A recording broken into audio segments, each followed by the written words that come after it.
I am a single child, and so no siblings, and I'm youngest of all my cousins. So I rarely can connect with them.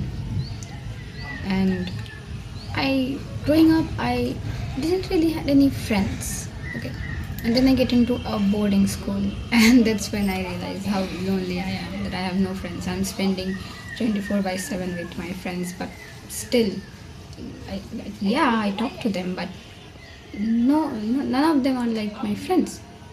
That's when I started pretending to be someone else. I created a version of myself. Okay, and I did make friends after that. I was enjoying with them.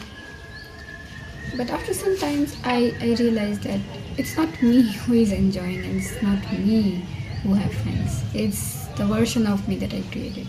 So I'm is lonely. I am I'm alone. The version of me that I created is actually have friends and actually enjoy. I'm not truly enjoying, and it made me feel much more lonely.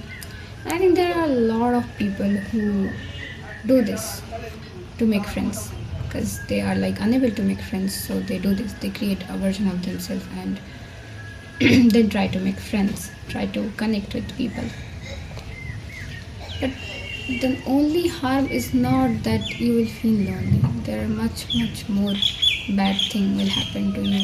Bad thing I will say. The first thing is that it's very exhausting and you lose focus. Okay, pretending to be someone else is very exhausting. Think of an actor. They rehearse a role. Okay, they rehearse a character to play that. They're rehearsing that character because they are not the character. They're gonna play the character, and they get a paycheck for playing that character.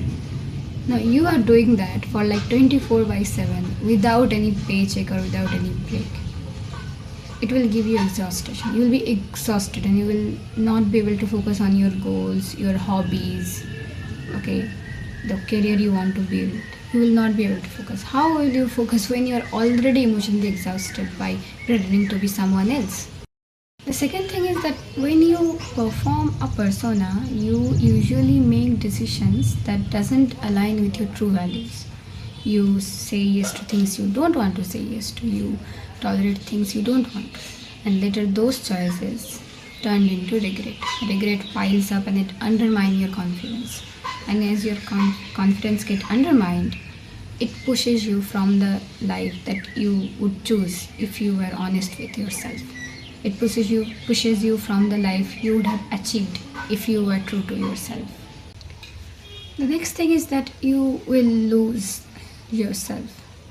Okay, identity is built through the decisions we take every day, the things we do every day, the habits we practice every day, and it should match our inner values. And repeatedly acting like someone else, taking decision based on a different persona, blurs the foundation. So over time you will actually forget what truly makes you happy, what you stand for, okay, and what is your goal, okay.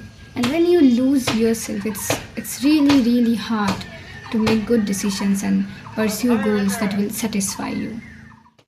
Next thing is that the relationship formed around this persona are often facade. People bond with the version of you presented, not the real you. So those relationships lack depth and trust, and when things get difficult, they usually fall apart because they were never built on authenticity. When it happens to me, I didn't really know how the other person felt, but it really broke me. Okay, it really broke me apart. It really shattered me. And I usually don't tell my parents when I'm sad, but that was the time when I literally told my mother, and I was crying so much, and it was during my exams, so it did affect my exams too. Now the question is what to do. How will you solve it? Well, the only thing I have figured out is setting boundaries. Now, setting boundaries is easy to say than to do it. When I first started setting boundaries, it hurt. And it still does sometimes. but the pain is now much much smaller than it was at the very first. Actually, over the time, you will realize that it's better to be alone than to build facade relationships. And when you will realize, you will actually start to enjoy your solitude. And your solitude is the best time to work on yourself, to build new habits, to build new skills, to explore new skills, explore new hobbies. So it's the best time to work on yourself. If this thing resonated with you, start setting a boundary. Start setting boundaries. At least today, set one boundary, at least one boundary. Thanks for watching. I hope it helps.